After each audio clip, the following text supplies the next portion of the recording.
Hi there, it's March the 17th and we're continuing our journey through the Gospel of Luke. We're in chapter 2, we're completing chapter 2 today from verses 36 to 52. So just at the beginning of our reading, Simeon having shared his word, we're referred now to a prophetess, an old woman called Anna, or probably Hannah in the Aramaic or Hebrew language, and she has been waiting in the temple for so long. She's been waiting for the coming of Messiah, just as Simeon has. And we don't actually get the words that she spoke, but she goes around and she's telling everyone in the temple that the Messiah has arrived. She speaks of him, it says.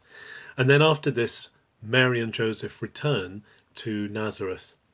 The next we hear about Jesus is he comes back to Jerusalem. This is his second time in Jerusalem that we read of, and now he's a child of 12. And this is the stage in his life where he is going to become a bar mitzvah. He's going to become a son of the commandment, a son of the directive of God. And he's going to go to Jerusalem with all the other men, and he's going with his parents, with Mary and Joseph, and he's going to Jerusalem for Passover. Now, not much is said about the Passover itself, but as they're returning, Mary and Joseph realise that Jesus isn't with them. Now, that would have been quite common in one sense, because in an extended family and in a village travelling together, children would probably be looked after by relatives, and so it wouldn't be unusual. But they realise that he's not there, and they need to go back to Jerusalem because they can't find him anywhere among their travelling party. And so they go back to Jerusalem and they're 3 days looking for him. They must have been really anxious to not find him in the busy city of Jerusalem for 3 days. And then they go to the temple. And there is Jesus sitting among the teachers, and he's discussing and sharing, and they are amazed at his insights. And Mary, being a mum, this is a mum of a 12-year-old, she goes to him and she says, didn't you realize what you would do to your father and I, what this would do to us, not seeing you? Now, it's interesting that Mary in the original Greek uses a word when she speaks to Jesus, teknon, which is a word that means bairn, little one.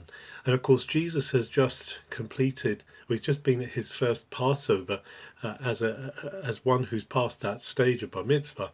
And so he responds to her and he says, wait a minute, I am now taking responsibility for what God has called me to.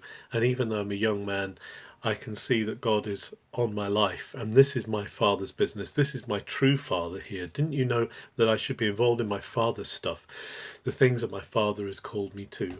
And he somewhat rebuffs his mother here. And then they go back to Nazareth, and it says that Jesus grows in wisdom and in stature and in favour with God and with men.